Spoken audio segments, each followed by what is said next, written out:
애굽에서 이스라엘이 나온 뒤에 12지파는 성막을 중심으로 동서남북 진영을 갖추게 되었죠.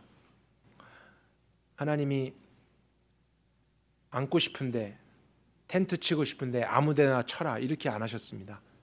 정해 주셨어요. 그리고 특징은 하나님의 임재를 향해서 광야 보지 말고 하나님 바라보면서 살아가도록 하셨습니다. 그리고 레위인들은 조금 더 가까이 함을 받아서 그 성막 펜스의 동서남북으로 진영을 갖추게 하셨죠. 그리고 그들에게는 직업을 갖지 못하게 하셨어요. 성막의 일을 봉사하고 제사를 이스라엘 백성들이 잘 드릴 수 있도록 돕는 역할을 하게 하셨습니다. 그래서 각각의 역할이 주어졌고 이제 알게 됐죠. 그리고 장막이 세워지고 오늘 7장 1절로 가게 되면은 모세가 장막 세우기를 끝내고 이제 다 알았어요. 무엇을 해야 되는지. 그것에 기름을 바릅니다. 근데 여기서 기름을 바른다는 것은 하나님을 위해서 사용될 것이다. 그래서 구별한다 이런 의미를 가지고 있습니다. 기름 자체가 무슨 신령하거나 특별한 기름이기 때문에 발라야 된다 이런 게 아니고 상징적인 거예요. 이것은 다른 것과 달리 구별된 것이다. 하나님께 속한 것이다. 이런 상징성으로 기름을 바릅니다. 모든 기구에 발랐어요. 야고보서에도 보면 이런 구절이 있는 거 생각나실 거예요. 너희 중에 병든 자가 있느냐? 그는 교회의 장로들을 청할 것이다. 그럼 그들이 주의 이름으로 기름을 바르며 그를 위해서 기도할 것이라고 했어요. 그럼 여기서 기름을 바른다는 것은 어떤 의미일까요? 똑같아요. 장로들이 뭐 어디서 신비한 약을 기름을 가져와서 아픈데 발라주고 기도하면 낫는다 이런 의미가 아니고 상징적인 거예요. 너희 중에라 그랬으니까 믿는 사람들 중에서 너무 아플 때 어찌할 바를 모를 때 교회 리더들을 초청합니다. 믿는 자들을 불러오는 거예요. 그러면 그 교회 리더들은 그 아픈 믿는 자에게 기름을 바르면서 이런 고백을 하는 거죠. 주님, 이 사람은 주님을 위해서 구별된 자 아닙니까? 주님의 것 아닙니까? 다른 인생과 다르지 않습니까? 그가 아픕니다. 하나님이 치료해 주옵소서. 하나님이 돌보아 주옵소서. 이런 상징적인 의미를 갖기 위해서 기름을 바르며 이제 기도를 하는 것이죠. 장막에 이제 기름을 그렇게 바르고 거룩하게 모든 것을 구별한 날, 이스라엘 지휘관들, 그 민족의 리더들이 모세에게 갑자기 나옵니다. 2절인데요. 그들이 헌물을 드려요. 예물을 드리는데 덮개 있는 수레 6개 하고 소 12마리를 드립니다. 지휘관 2사람마다 수레를 하나씩 드렸고 지휘관 1사람이 소를 한 마리씩 드렸어요. 근데 앞뒤를 보면은 이날에 이스라엘의 리더들은 하나님께 예물 드려야 된다 이렇게 명령하신 거 없어요. 하나님이 그렇게 해야 된다고 해서 가지고 온 게 아니고 이날이 너무 좋고 너무 중요한 날이기 때문에 리더들이 대표해서 자원해서 가지고 온 거였어요. 시키지도 않은 거였어요. 기쁨으로 예물을 이제 드리는 거예요. 하나님 감사합니다. 이 나라가 정말 하나님 중심으로 서 있음을 감사합니다. 기뻐합니다. 그런 고백이죠. 근데 이때 흥미로운 일이 벌어져요. 그 리더들은 감사함으로 하나님께 예물을 드렸어요. 수레하고 소를 드렸는데 하나님이 그걸 받으셨어요. 그리고 나서 그것을 레위인들에게 주십니다.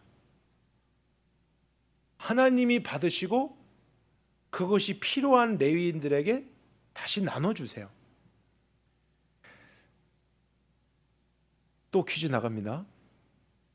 우리 레위 지파에는 3개의 가문이 있다 배웠습니다. 자, 첫 번째 어떤 가문이 있죠? 고핫이 있어요. 두 번째, 눈 다른 데 자꾸 이게 피하시는 분들 답이 생각 안 나시는 분들. 네. 무랄이 있고, 마지막 게르손이 있어요. 그 3 가문이 있어요. 그래서 그 수레하고 소를 게르손, 무랄이 나누어 줍니다. 그래서 게르손 가문에게는 수레 2개, 소 4마리를 주세요. 그리고 무라리에게는 수레 4개, 소 8마리를 주십니다. 그런데 고핫 가문에게는 아무것도 안 주세요. 왜 안 주셨을까 보면은 그들은 이제 레위인들은 성막의 일을 하는 거잖아요. 하나님이 출발하시면 모든 사람이 짐 싸고 가야 돼요. 자기 텐트를 접고 가야 되는데 레위인들은 자기 텐트 플러스 가족 플러스 성막에 있는 도구들을 또 가지고 가야 됩니다. 근데 고핫 자손은 성소와 지성소에 있는 가장 거룩한 물건을 운반하게 하나님이 하셨기 때문에 어깨에 매야 된다 그랬어요. 그래서 그들에게는 수레와 소를 안 주셨어요. 너희들은 불편해도 힘들어도 어깨에 메고 가야 된다. 그러나 그렇지 않았던 게르손이나 무라리에게는 수레하고 소를 주신 거예요. 그러면 이제 뭐 은쟁반, 기둥, 펜스 이런 거 다 뺀 다음에 감아서 수레에다 넣으면 돼요. 성막의 물건들 넣고 소가 끌고 가게 운반하면은 훨씬 더 쉽겠죠. 잘 섬길 수 있겠죠. 덜 힘들 거 아니에요. 그러면 덜 힘드니까 앞으로 또 성막의 일을 더 집중하며 잘 볼 수도 있을 거고 제사를 드리러 온 백성들을 또 잘 도와줄 수 있겠죠. 여러분에게 지금 어떤 상황인지가 이렇게 그림으로 그려졌으면 좋겠어요. 그러니까 12지파는 자원함으로 하나님께 예물을 가져옵니다. 감사합니다, 주님. 하나님은 받으십니다. 그리고 나서 그들이 하나님께 드린 것을 필요한 자들에게 나눠주세요. 근데 특별히 레위인 같은 경우는 직업을 가질 수 없어요. 그러니까 뭐가 필요해도 수입이 없기 때문에 그것을 자기가 가져올 수가 없어요. 만들어낼 수가 없어요. 그들은 몸으로 헌신한 사람들입니다. 근데 하나님은 그걸 아시고 그들의 필요를 12지파가 가져온 것으로 채워주시는 거예요. 그러니까 레위지파도 하나님이 주시는 거예요. 하나님이 이것을 채워주시는구나. 감사합니다. 그리고 나서 그들이 해야 될 헌신을 더 집중할 수 있는 거죠. 성막의 일을 잘 돌보고 제사의 일에 더 집중할 수 있었어요. 그러면 그들이 성막 돌보는 일, 제사를 드리는 일을 더 잘하게 되면 누가 또 유익이 되죠? 12지파가 죄의 문제가 있을 때, 서로 싸웠을 때, 어떤 어려움이 있을 때 하나님께 나오는 거예요. 재물을 가지고 나와요. 그래서 그들이 올 때마다 하나님과의 관계를 회복할 수 있도록 돕는 역할을 레위인이 하는 거잖아요. 근데 생각해 보세요. 그들이 그런 문제가 있어서 레위인들한테 나왔는데 어제까지 행군하느라고 레위인들이 너무 지쳤어요. 그래서 오늘 제사 못하겠습니다.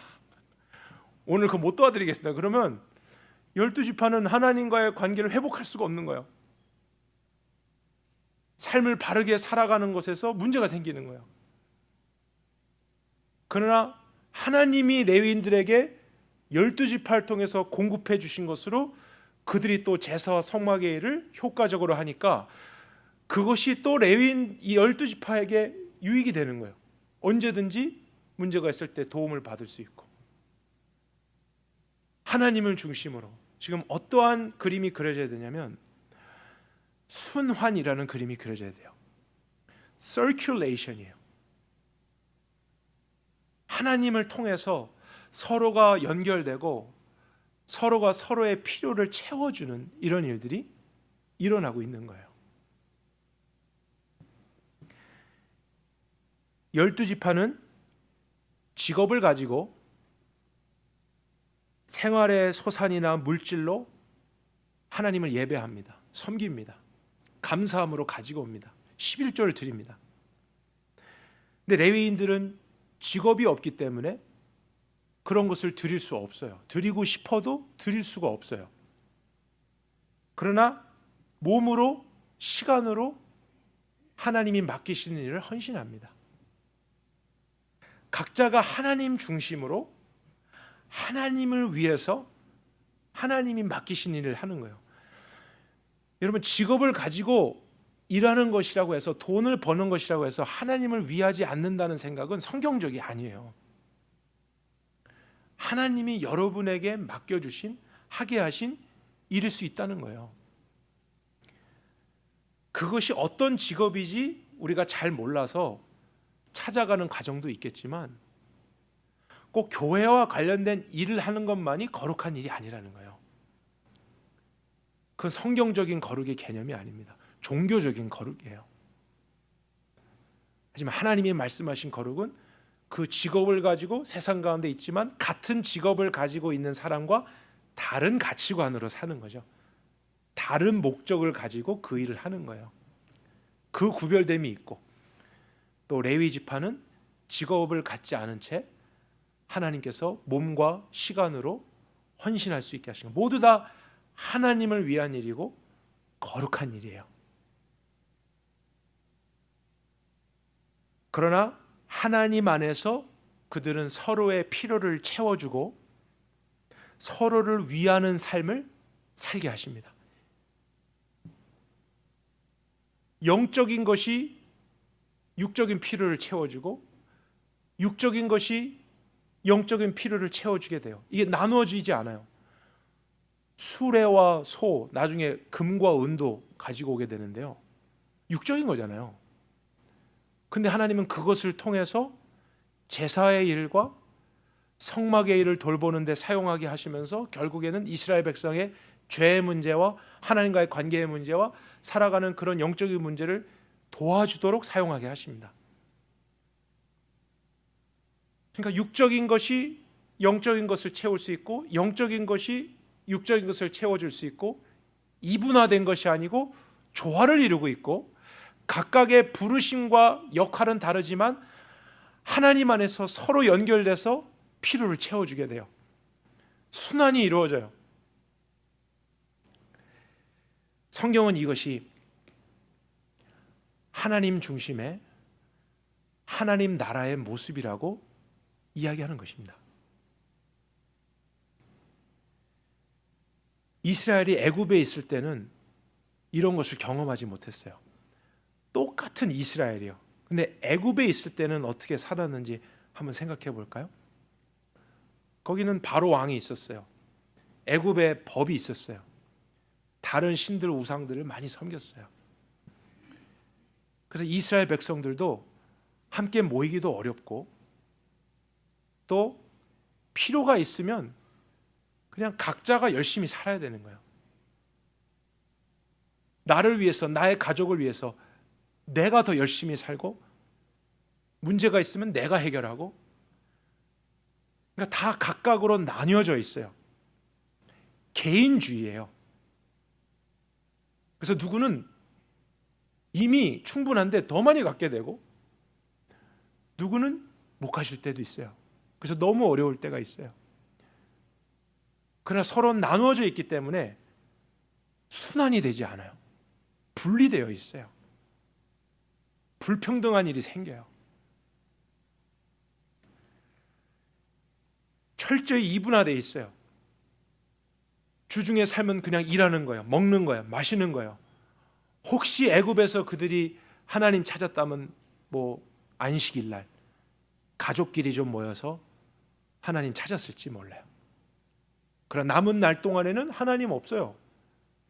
그냥 일만 하는 거예요. 먹고 사는 거예요. 그러니까 영적인 것, 육적인 것은 나눠져 있어요. 애굽에서의 영적인 것은 그냥 종교 같은 거예요. 일주일에 한 번 하는 것. 시간을 정해놓고 그때만 이렇게 하는 것. 나머지 삶은 그냥 하나님 없이 내가 사는 거예요. 최선을 다해 사는 거예요. 경쟁하는 거예요.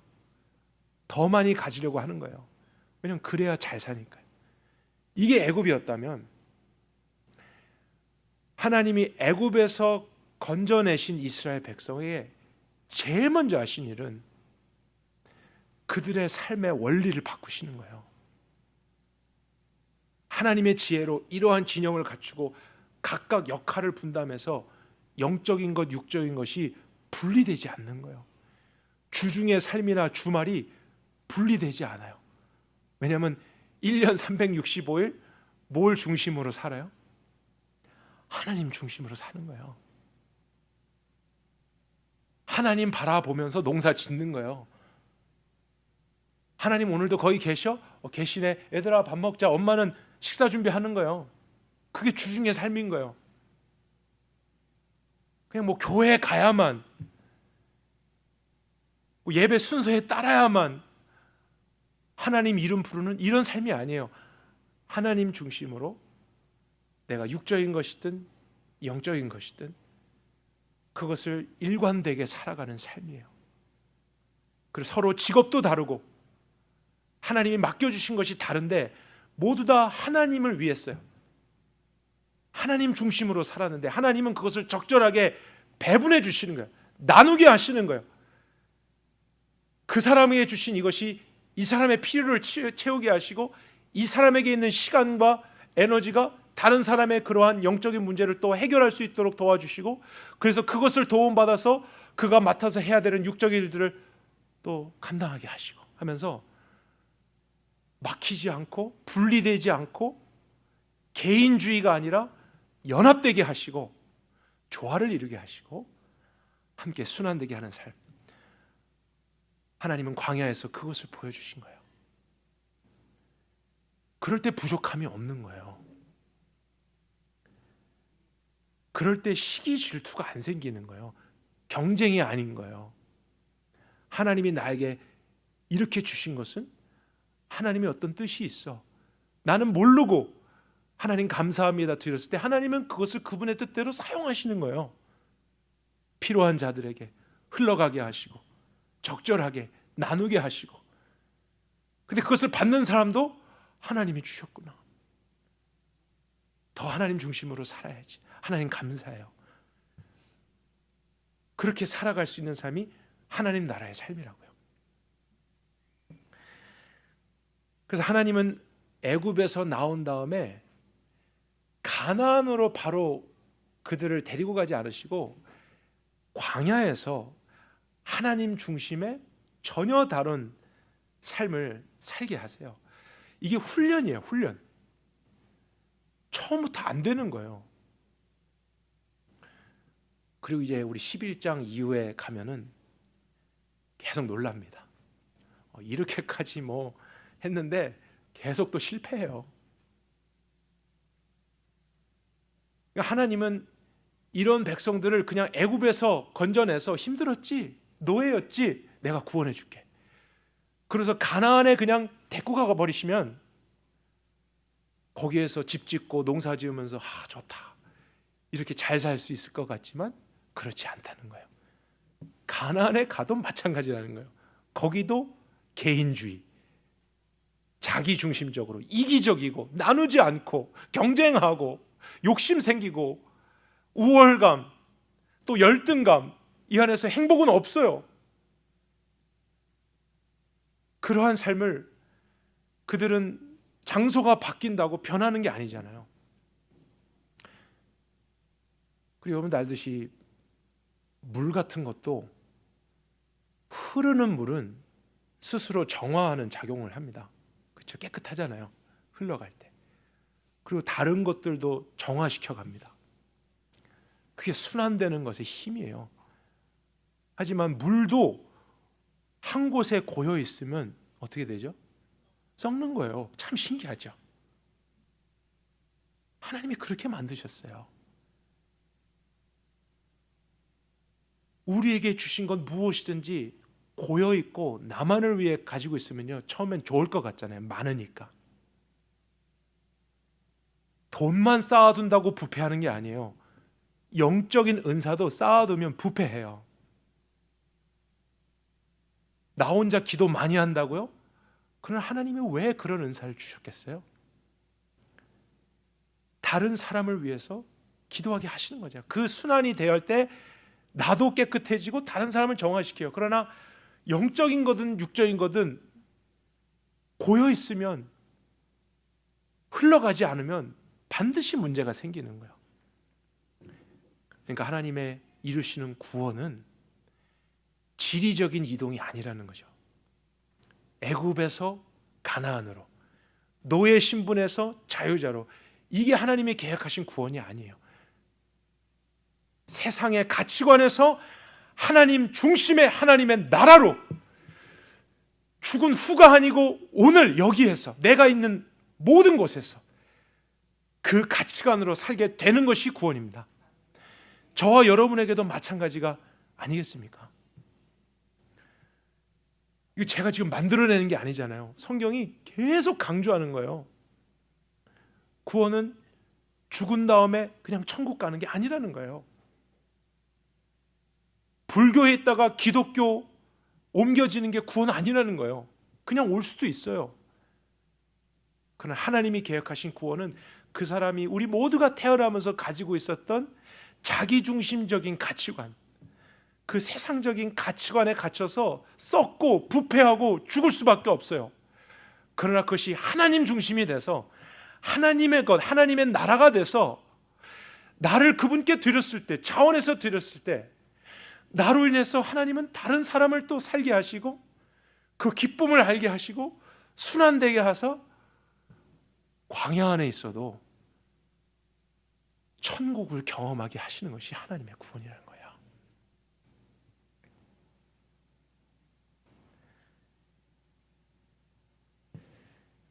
우리 말씀으로 다시 돌아가 보겠습니다.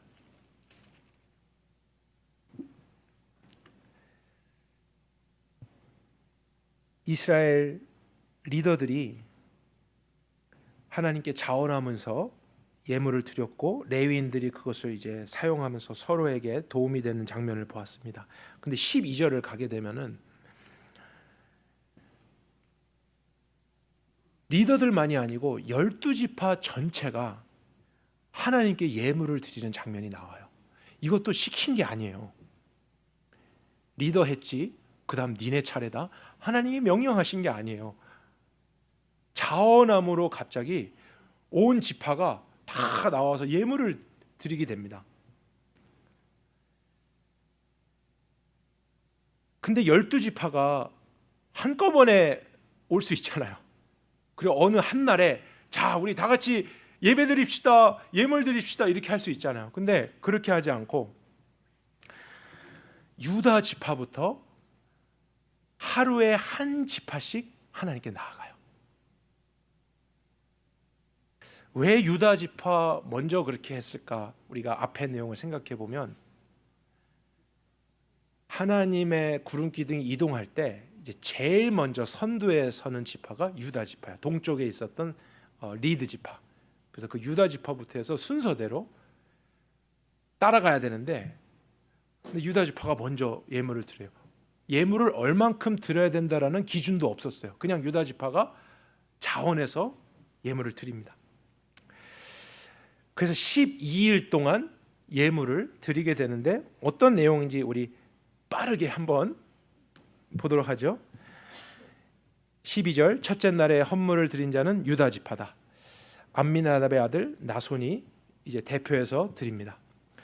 그 헌물은 성소의 세겔로 130세겔 무게가 나가는 은반 하나, 70세겔 무게가 나가는 은바리, 은접시 하나, 이 두 그릇에 소재물로 기름을 섞은 고운 가루를 채워서 드렸습니다. 그리고 10세겔 무게의 금그릇 하나, 그것에는 향을 채웁니다.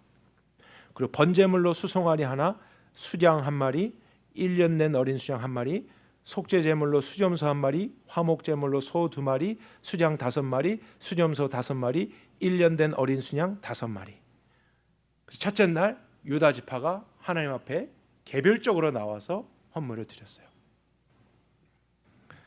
18절 둘째 날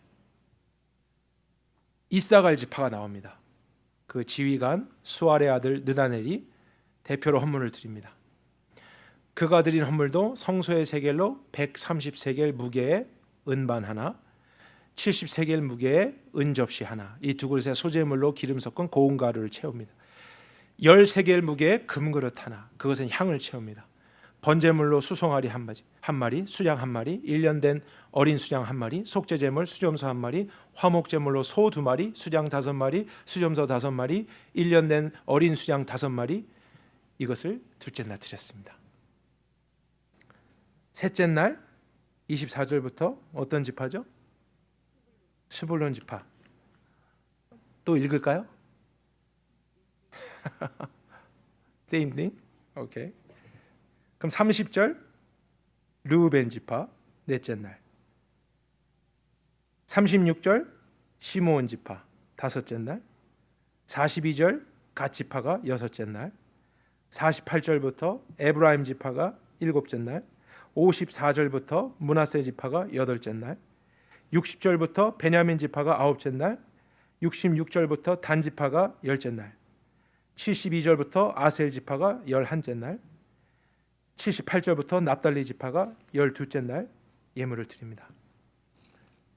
그래서 오늘 저희가 같이 읽었었던 그 마지막에 보면은 그들이 전체 드렸던 예물은 은쟁반 12개, 은그릇 12개, 금숟가락 12개, 번제물로 송아지 12마리, 수장 12마리, 1년 된 어린 수양 12마리, 화목제물로는 수소 24마리, 수양 60마리, 수염소 60마리, 1년 된 어린 수양 60마리예요. 자, 여러분, 우리가 성경을 읽어가는데 솔직하게 목사인 저도 이런 부분이 나오면 힘듭니다. 똑같은 내용이 자꾸 나오잖아요. 그냥 same thing, 그냥 이렇게 하면 얼마나 좋아.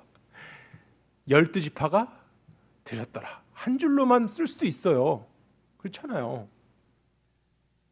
근데 12지파가 12일 동안 각 지파별로 드렸더라. 근데 드린 예물의 내용도 똑같아요. 짐승 한 마리 차이 없어요. 똑같은 걸 드렸어요. 순서도 똑같아. 그래서 그게 12번 되풀이 되는 거예요. 지금 7장에서. 그러니까 7장에 지금 몇 절까지 있어요? 89절까지 있으니까 이런 걸 읽을 때 우리 인내심에 한계가 오는 거예요. 창세기부터 잘 출발했다가 역시 민수기는 지루해, 어려워, 빨리 복음서 갈까? 이제 이런 유혹이 찾아오는 거예요.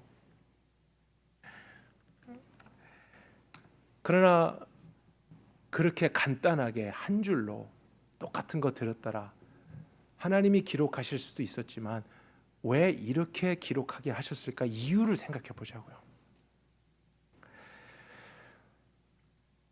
하나님 중심의 삶을 산다는 것은 연합이고 순환되는 게 맞습니다. 그러나 집단으로 떠밀려가는 것은 아니에요. 리더 한 사람이 결정한다고 하나님 나라, 하나님 중심의 삶을 살아갈 수 있는 게 아니에요. 하나님 앞에서 각자의 믿음이 필요해요. 함께하는 것이지만 그 함께함 속에 개별적인 믿음이 포함되어 있어야만 해요. 그래야 생명력이 나타나요. 그러지 않으면 어떻게 되냐면 우린 다 같이 하나님 나라야, 한 몸이야, 우리 서남교회 한 교회죠. 그럼 이제 무조건 가는 거예요. 제가 하나님 앞에 서원하고 이 교회는 이제 이렇게 됩니다. 하나님 중심입니다. 가자, 갑시다 이러면은 여러분들이 그냥 그런 식으로 따라오게 된다면 그 집단은 이제 어떻게 되냐면요, 죄송해요, 좀 이상하게 들릴지 몰라도 이해를 돕기 위해서 공산주의 집단이 되는 거예요. 나누는 거야. 다 가져오는 거예요. 서로 필요 채워주는 거예요. 함께 사는 거예요. 얼마나 듣기 좋아요. 그러나 그걸 힘으로 억지로 만들어내면 공산주의가 되는 거예요. 절대로 안 돼요. 인간의 죄가 만들 수 없어요. 그 안에서 또 다른 극심한 빈부격차 생기고 갈등 생기고 부패함이 생기는 거예요. 우리가 보고 있잖아요. 하나님의 나라는요, 각자의 믿음을 가지고 주님 앞에 서야 되는 거예요. 하나님은 선함교회를 축복하기를 원하십니다. 아멘이시죠? 저는 믿습니다. 이 교회에 온 것이 주님의 부르심이고 주님의 특별한 뜻이 우리에게 있습니다. 그러나 하나님은 선함 침례 교회라는 이름으로 여러분을 판단하시지 않을 거예요. 한 사람 한 사람이 주님 앞에 서서 신앙을 고백해야 하는 거예요. 거기에서 하나님의 나라가 실제가 되고 생명력 있게 경험되는 거지, 이 교회는 하나님 나라 추구해, 들어가 볼까? 그냥 거기에 휩쓸린다고 해서 경험되는 거 아니라고요. 오히려 화날걸요? 나의 믿음이 결합되지 않으면 오히려 힘들걸요? 인위적으로 만들어낼 수 있는 게 아니기 때문이에요.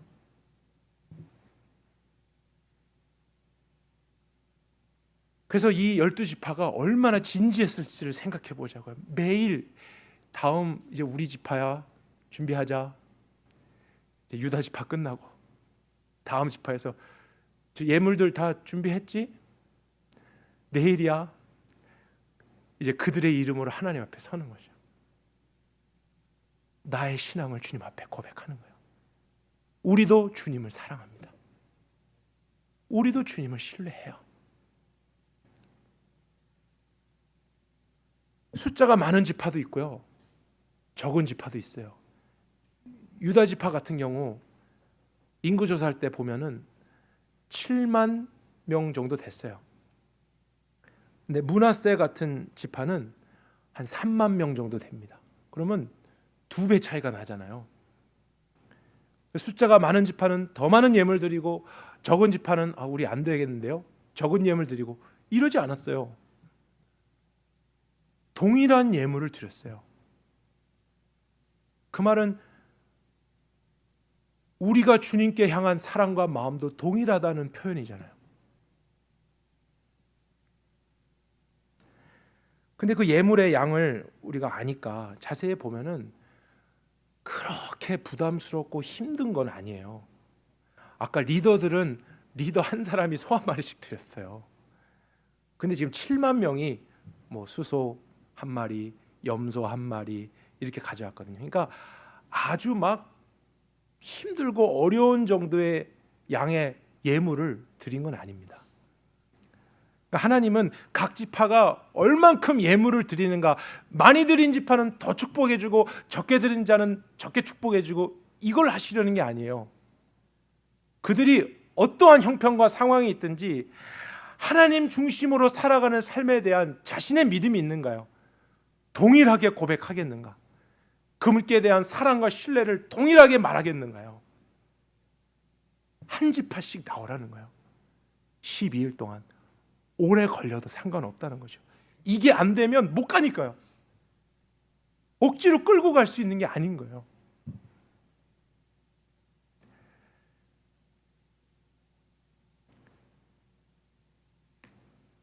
오늘날 기독교는 교단과 교파로 조직화 잘 되었습니다. 웬만한 기업체나 학교들처럼 구조도 갖추고 시스템을 잘 만들었습니다. 그러나 여러분, 하나님의 나라는 하나님 중심의 삶은 시스템으로 만들어낼 수가 없습니다. 교단법으로 만들어낼 수가 없어요. 교회에서 목사 한 사람이 아니면 리더 몇 사람이 이 교회는 하나님 나라 추구할 겁니다. 그거 강조한다고 해서 그 교회 전체가 하나님 나라 경험하는 거 아니에요.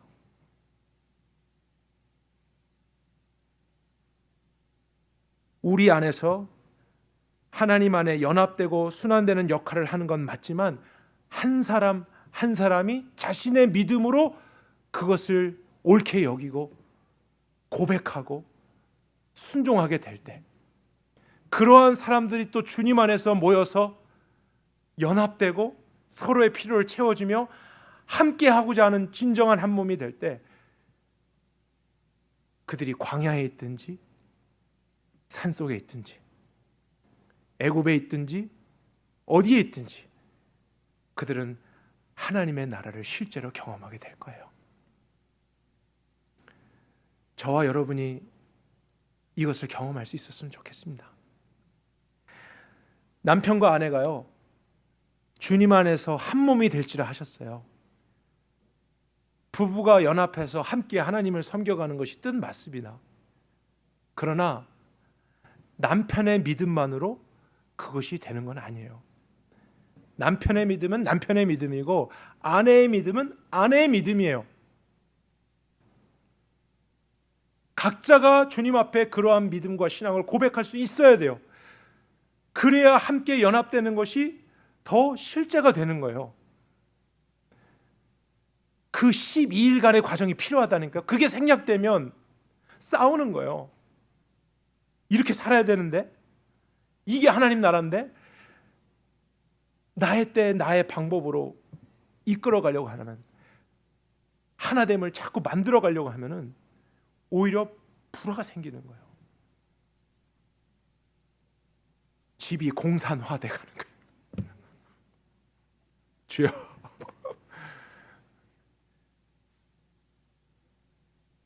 부모와 자녀의 관계도 그렇잖아요. 우리 가족이 같이 교회 옵니다.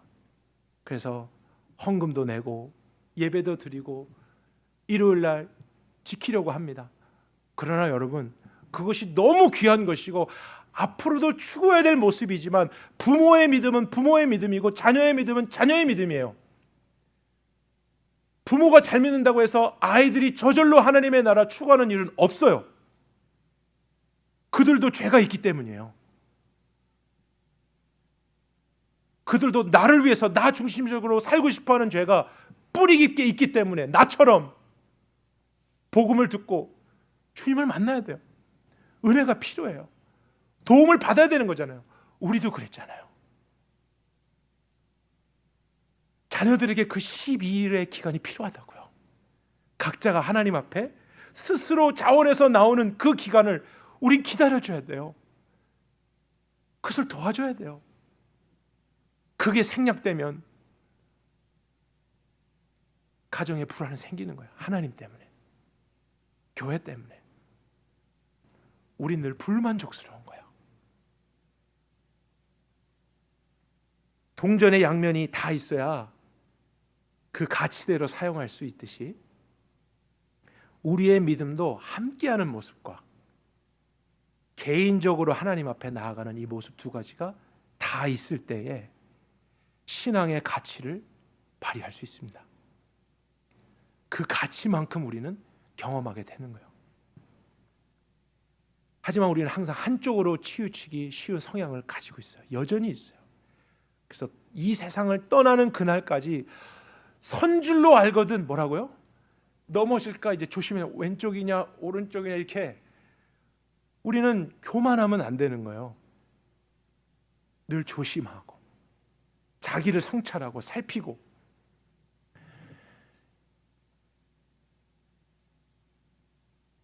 나는 지금 어느 쪽으로 더 가야 하겠는가?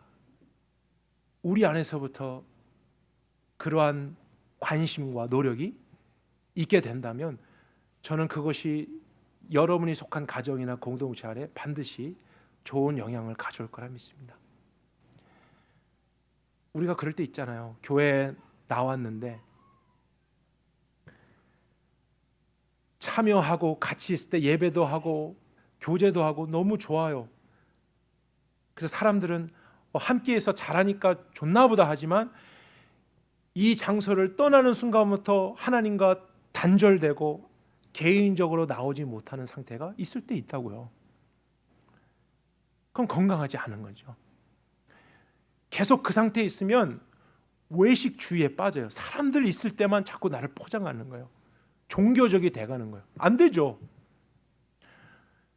근데 또 다른 쪽은 어떤 문제나 상황이 있을 때 갈급하니까 교회에 나와도 그냥 하나님 이렇게 부르시게 돼요. 찬양에 너무 은혜 받아요. 말씀이 막 쏙쏙 들어와요. 회복돼요. 좋아요. 그래서 하나님을 개인적으로는 잘 찾고 만났어요. 그런데 예배 끝나고 옆 사람이 안 보이는 거예요. 그러고 나서 그냥 아무 교제나 나눔 없이 떠나게 되는 일이 있을 수도 있어요. 그러나 그것도 오늘 말씀에 본다면 바른 신앙의 모습이 아니라는 거예요. 하나님을 깊이 만나고 은혜를 경험하는 목적은 그것이 나로부터 시작해서 흘러가게, 나눠지게 하시는 하나님의 뜻이 있는 것입니다. 그것을 향해서 우리는 추구하도록 나아가야 할 것입니다. 오늘 여러분은 어떠한 상태에 있는 것 같으십니까? 외식적인 신앙의 모습에 빠져 있지는 않습니까? 아니면 개인주의적인 신앙에 빠져 있지는 않습니까? 하나님 나라의 신앙을 회복하도록 하십시다. 구원은 개인적인 것이지만 개인만을 위한 것은 절대로 아닙니다. 예수님이 가르쳐 주신 기도를 생각해 보십시다. 하늘에 계신 나의 아버지라고 말하고 있지 않습니다. 나의 아버지시지만 하늘에 계신 우리의 아버지십니다. 하나님 나라인 거예요. 이 땅에서부터 그 관점으로 살아가려는 모든 자들을 통해 하나님은 채우시고 천국을 경험하게 하시고 회복되게 하시고 또한 우리만이 아니라 우리를 통해서 이 세상 가운데 더 많은 사람들에게 그 복을 나누게 하실 것입니다. 오늘 주님 앞에 우리 각 사람이 서는 그런 시간이 될 수 있길 바랍니다. 함께 기도할까요?